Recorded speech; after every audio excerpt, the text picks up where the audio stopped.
Quase 20 milhões de brasileiros declararam passar um dia ou mais sem ter o que comer. E mais de 24 milhões não têm certeza de como vão se alimentar. O triste retrato foi mostrado pela Rede Brasileira de Pesquisa em Soberania e Segurança Alimentar e Nutricional. E o preço dos alimentos, cada vez mais altos por causa da inflação, dificulta o acesso de quem já vive essa insegurança. A reportagem é de Luísa Moraes. José saiu de Alagoas atrás de um irmão que nunca encontrou. Acabou nas ruas da capital paulista. Vive nesta barraca, embaixo de um viaduto e sabe o que é passar fome. Ô moça, fome, nueza, a gente relento frio, né? A gente já passou muitas, difícil ficar na rua. Rogério depende de caridade para poder se alimentar. Eu preciso pedir para poder comer, né?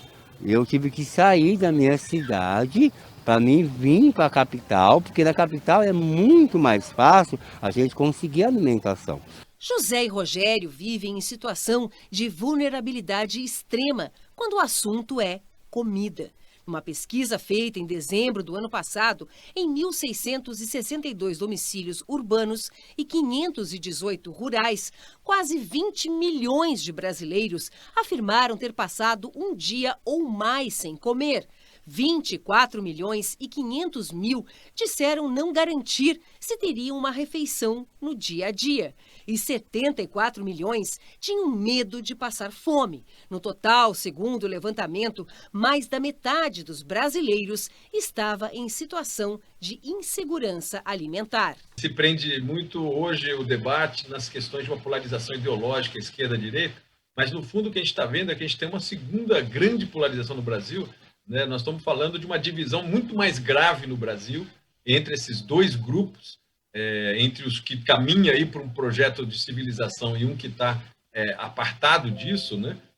Os dados são o retrato do Brasil no primeiro ano da pandemia, quando a inflação ainda estava longe dos 2 dígitos. Não é preciso usar a imaginação para entender que no cenário atual a situação é muito pior. O problema do Brasil não é falta de alimentos, é a falta de acesso das pessoas aos alimentos. A alta da inflação jogou o preço dos alimentos nas alturas, como as carnes. Cortes de segunda e terceira, como carcaças, chegaram a custar até 60% mais que há um ano. Esse encarecimento penaliza justamente os mais pobres, que têm quase toda a renda consumida na compra de comida.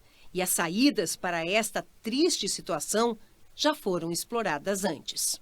O Brasil já conseguiu mostrar ao longo do tempo que existem políticas sociais, políticas de transferência de renda, políticas de estímulo ao emprego, a pessoas colocarem um pequeno negócio. É assim que vai fazer com que as pessoas se insiram na sociedade, se insiram na cidadania e saiam hoje estão abaixo da linha da pobreza. É uma questão de opção e de prioridade. O Brasil, nos últimos anos, está indicando de maneira equivocada o que são as prioridades do país e de que maneira que a gente administra essas prioridades.